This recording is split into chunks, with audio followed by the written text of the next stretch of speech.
statement before we move on to questions? Eric Peterson is a good friend of mine, great coach. You know, it's almost one of those dreams that you're living when you talk about as 20-year-old, 22, 23-year-old assistant coaches for an AAU program in Wisconsin. You go to practice every day, you drive in buses, and you talk about your dreams, aspirations of becoming a head coach. And I'm so proud of what he's been able to do in his career. He mentioned that, you know, we're Missouri people. His wife is close nearby in Missouri. She's from this area. So it's just you know, great to see him do what we talked about years ago. And I'm just proud of him. So I thank the world of him. This program was ready to play. I thank our fans for being here, bringing energy to the building. You know, our guys prepared, I think, in the best way. The last 48 hours were great in terms of their focus, being able to play from the very beginning to the very end against a very scrappy, hard-nosed team that is contenders for their conference. It gives us a real look. I did not like our assist to turnover ratio, but that's how South Dakota create extra possessions. They hawk at the ball after offensive rebounds or when we get defensive rebounds and they're pressed, so they kind of take you out of things. We probably only ran about 5 plays, so we had to go with our instincts, and I'm proud of what our guys did. Questions? For Mark and Jevon, what is it about these second halves that allow you guys to kick into another gear and put these teams away in the final 20 minutes? Jevon first, then Mark. I think just as the game goes on, you know, getting familiar with the opponent out there, and then also I think we have a great endurance to us. By the way we practice, how hard we go in practice, just continuing to play as hard as we possibly can in the second halves, and just realizing what we need to do. The coaches do a good job of adjustments during halftime, and then we just come out and try to execute that. Yeah, echoing on what Jevon said, I think just the adjustments we usually make at halftime. I think just our depth also, you know, we can bring guys in and out. Obviously, teams are going to come out hot, but everyone's going to get a little tired. So I think just the way we're able to, you know, rotate people in and out, stay fresh, wear the teams down. Jevon, you seem to kind of find your footing the last few games. Obviously, it takes a while to adjust to a new team. How have you kind of seen them come out in the last couple games? Yeah, like you mentioned, with the new team, it's always going to be an adjustment period, but the coaches and my other teammates, they've done a great job of making me feel comfortable out here and making me, those first few games where I was not performing how I would have wanted to, making me feel okay and helping me understand that it is a process. So I think just attacking each day and not dwelling on the past and on the mistakes, but attacking each day is a new opportunity, and I think that's just what I've done, and it's helped. Jevon, what specifically clicked tonight for the shots to start falling? I just got some good opportunities, you know. We had some size advantage, so I tried to take advantage of that, post up on some of their smaller players, and my teammates did a great job of, when I was posting up, getting me the ball, and then just trying to play strong. What changed with Sean being out tonight? What kind of changed about the way you were utilized and the way that you wanted to play the game tonight? I think just, you know, Sean brings so much to our team in terms of rebounding defense and then also the offensive side. So just understanding with him out, I'm going to have to be more aggressive, especially when pursuing rebounds. So I think that's the main thing. Then also just filling in that post presence. You know, I caught the ball on the block quite a few times tonight, so trying to fill that in too. For Mark and Jevon, y'all held them to under 30% from the field in the second half. What kind of adjustments went into that? I think just adjusting our ball screen defense. You know, they were doing some really good things, manipulating some of our coverages and things like that. So just the halftime adjustments we made, ball screen defense, and just getting confidently what they were trying to do, helped us kind of stop them a little better. Yeah, I think I agree with Mark, and also I think our size helped out a lot. When one dude gets blown by or someone creates an advantage, you always know you have somebody else in the paint ready to help you out with a good wall up, and that's something that we take pride in. For Mark and Coach, Mark, when you're getting double teams, what kind of has to go through your mind there of what the process needs to be to make that play? And then coaches, what do you want to see from Mark in those double team situations? I think just reading it. You know, every double is not exactly the same. So just seeing where he's coming from, where the help might be coming from, see where my shooters are at, and just trying to make quick decisions. Obviously, I'm not gonna make the perfect decision every time, but just trying to make quick ones, getting the ball out fast, and trusting my teammates to play in dominoes and giving them opportunities to go make plays. I just love to watch and sit back, and Mark is a very unselfish player. Most of his turnovers come from him being unselfish, so I want his turnovers to be minimized and his assists to be increased in a way that it's assisted baskets. He's not just passing just to pass, but his aggressiveness, and then the defense collapse. He draws two guys, be as strong as he can, and he gets to the foul line, but he's so unselfish that most of the trouble, turnover-wise, is from that. That's what I would like to see minimized. Coach, we saw early in the second half moving to the press against South Dakota, and that kind of helped go on a little run there. What led to that decision to move to the press, and then how pleased were you with the team's execution of it? Yeah, I thought defensively in the half court we were playing defense for too long of a shot clock in the first half. And in the second half, versus starting our defensive shell at 25, we started it at about 18. In addition to that, we created turnovers. So I wanted our defense to have a shorter shot clock in half court defense. So therefore pushing up, pressing a little bit kind of helped disrupt their offensive flow, where their first action didn't happen until later. Whereas in that first half, it happened very early. Our pickup point was at the coach's box or beyond half court. And I thought our guys got more deflections to begin with and took away some vision. Coach, what does it mean to have scoring sparks like Jaden Stone and Jacob Cruz off your bench contributing every night? It's lethal.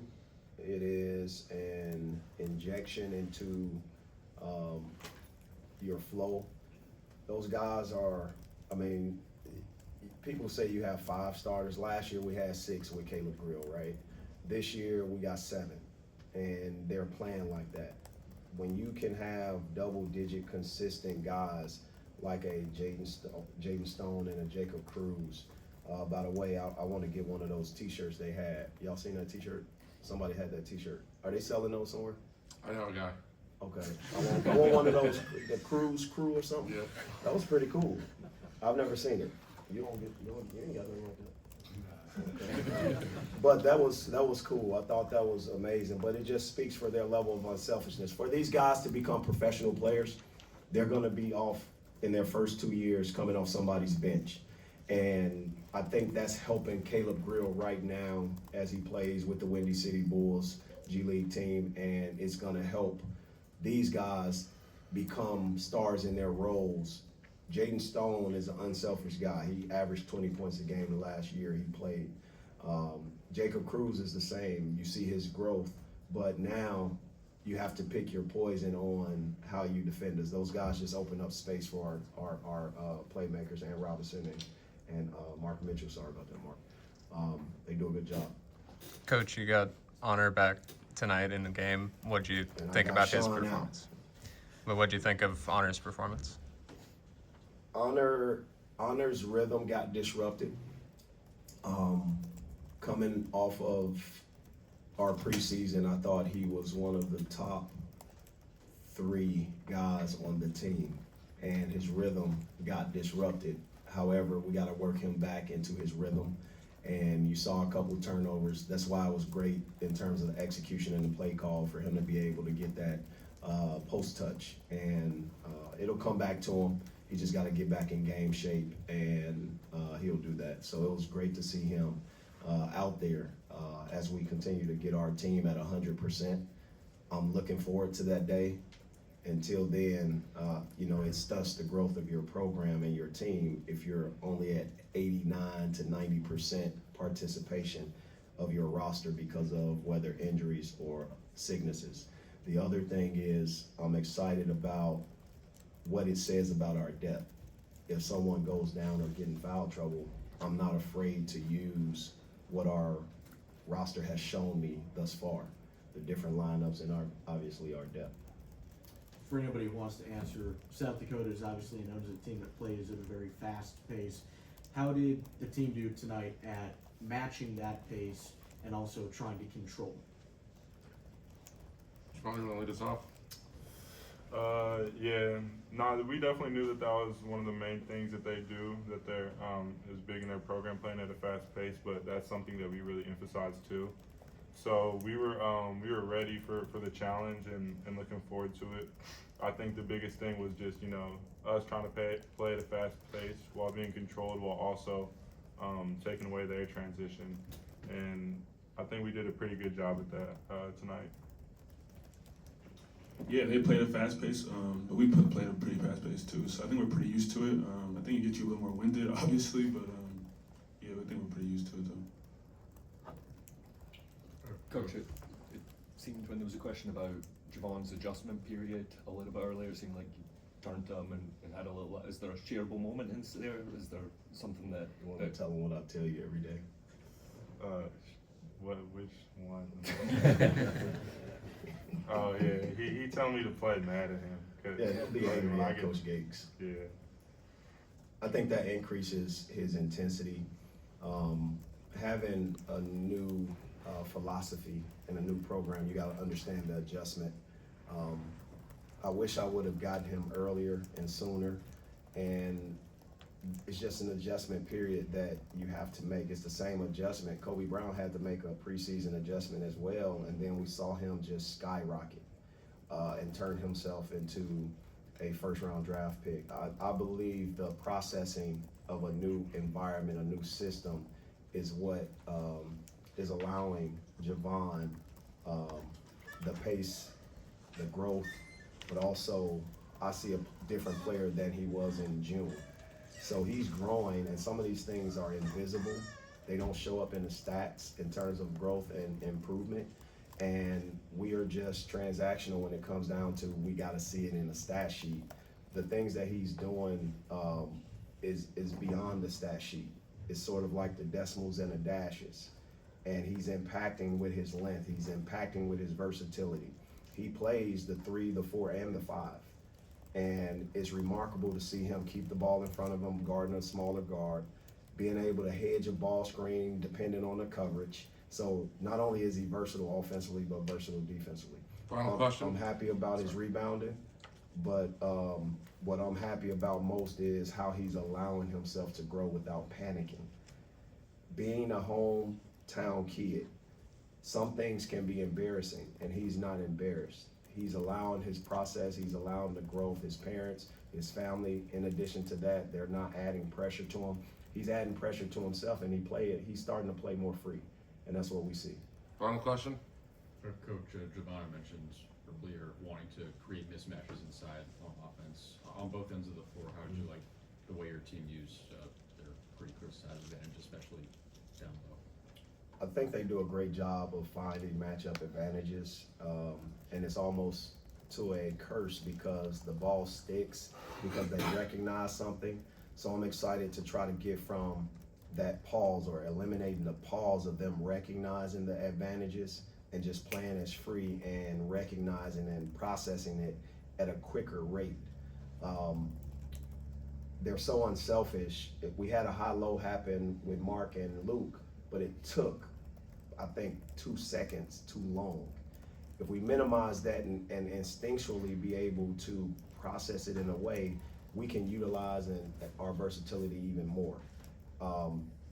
Post feeds, we turned the ball over several times in those situations, and we just gotta be able to just put some velocity on the basketball and take care of it.